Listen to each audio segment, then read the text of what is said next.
Assalamualaikum warahmatullahi wabarakatuh. Perkenalkan, nama saya Bella Septini, NIM 1823067. Pada kesempatan kali ini saya akan membahas makalah dengan tema Human Resource Accounting yang berjudul Pengambilan Keputusan Berbasis Sumber Daya Manusia, Informasi Akuntansi, dan Metode Evaluasinya.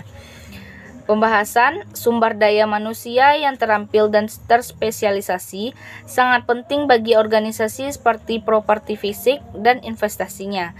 Manajer organisasi menghabiskan banyak uang untuk melatih dan mendidik pekerja dan karyawan mereka dalam rangka meningkatkan efisiensi organisasi di bawah kendali mereka. Tetapi sistem akuntansi sumber daya manusia yang harus digunakan untuk pemrosesan sumber daya manusia belum digunakan secara praktis oleh organisasi di Iran.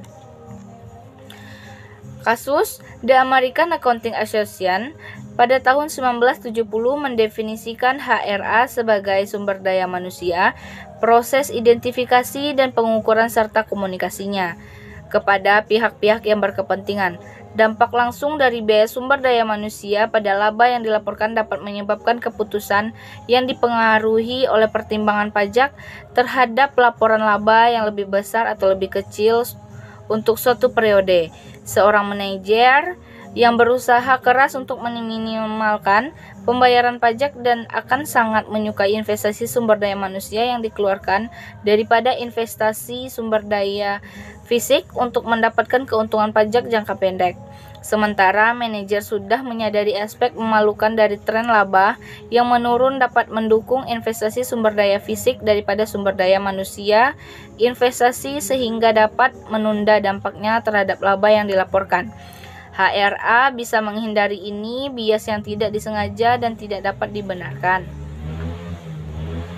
HRA tidak berguna bagi manajemen saja dalam mencapai tujuan ekonominya, bisa juga sumber informasi penting untuk tujuan keputusan investasi. Dimasukkannya data sumber daya manusia yang sesuai dalam laporan keuangan yang dipublikasikan, kemungkinan besar akan membuat pernyataan tersebut untuk lebih bermakna dalam memprediksi kinerja masa depan yang dari tentunya menjadi perhatian utama investor. Hipotesis 1. Hipotesis 1. Penyajian informasi HRA memiliki konten yang meningkatkan informasi.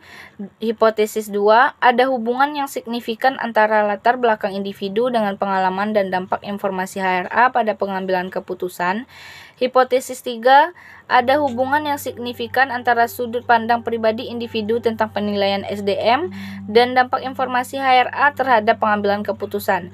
Hipotesis 4. Ada perbedaan yang signifikan antara metode evaluasi HRA dengan sehubungan dengan karakteristik kualitatif informasi akuntansi. Teknik analisis data. Penulis telah menggunakan kuesioner sistematis atau tertutup untuk mengumpulkan data.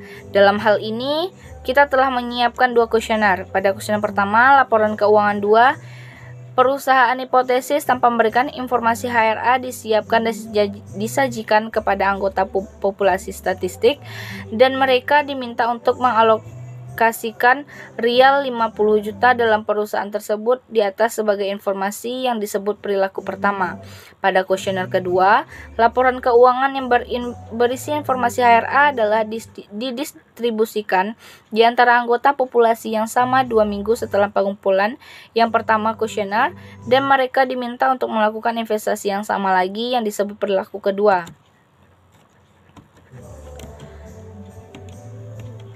Sekian dari saya. Assalamualaikum warahmatullahi wabarakatuh.